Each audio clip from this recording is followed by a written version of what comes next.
আসসালামু আলাইকুম, সবাইকে স্বাগতম। প্রিয় শিক্ষার্থী বন্ধুরা, আজকে আমি যে বুলিয়ান অ্যালজেব্রার যখন লজিক ফাংশন সরলীকরণ করি সেক্ষেত্রে এই ধরনের যদি ফাংশন থাকে, যেমন 30 নম্বর অঙ্কে বলেছে এ নর বি, মানে এ প্লাস বি এর উপরে নরকে বলা হয় A nor B, and A not nor B not, মানে এ নট প্লাস বি নটের উপরে নট, তাই না? তো এটা আমরা সমাধান করব কিভাবে? তো একটি বিষয় বলি, সেটা হচ্ছে এই যে টোটাল যে নট আছে এই প্লাসের উপরে নট, এই নটটা ভেঙে যদি দুই খণ্ড করি প্লাসটা ইন্টু হবে, এটা তো আমরা জানি। ডি মর্গেনের যে উপপাদ্য, প্রথম উপপাদ্য রয়েছে, সেখানে বলা আছে যে যোগের পূরক সমান পূরকের গুণফল। মানে কি, এই যোগের উপরে যে পূরক আছে এই পূরকটাকে যদি দুইটা ভাগে ভাগ করি তাহলে প্লাসটা ইন্টু হবে। তা এটা যেমন এটাও অনুরূপ হবে। তো যাই সমাধান করার চেষ্টা করি। এই যে এ নট প্লাসটা ইন্টু বি নট, ইন্টু দিলেও হয় না দিলেও হয়। আবার এইখানে A double naught, A naught তো আগে ছিল আর এই নটের ভাঙ্গা অংশ, প্লাসটা ইন্টু হবে।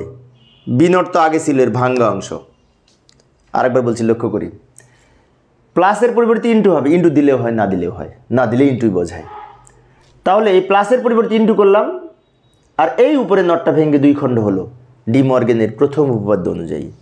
আবার এটা অনুরূপ, প্লাসের পরিবর্তে ইন্টু হয়েছে আর এ নট তো আগে একটা ছিল আর ওই উপরের ভাঙ্গা অংশ, এই উপরের নটটাকে দুইটা ভাগে ভাগ করেছি উপরে।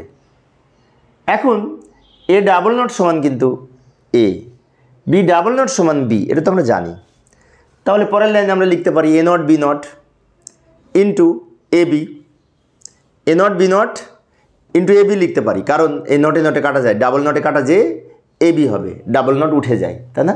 এই ডাবল নট সমান এ, এটা তো আমরা জানি।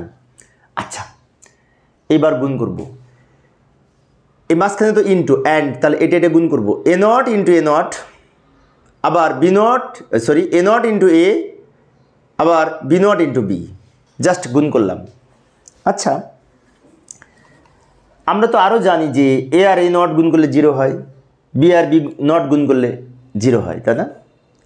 তার মানে কি, এটার ফলাফল 0, এটার ফলাফল 0, 0 0 গুণ করলে 0, তাহলে এইটার সমাধান হচ্ছে 0, আউটপুট 0, মানে কি সুইচ অফ থাকবে, তাই না? বাতি বন্ধ, মানে ল্যাম্প বা বাতি বন্ধ থাকবে।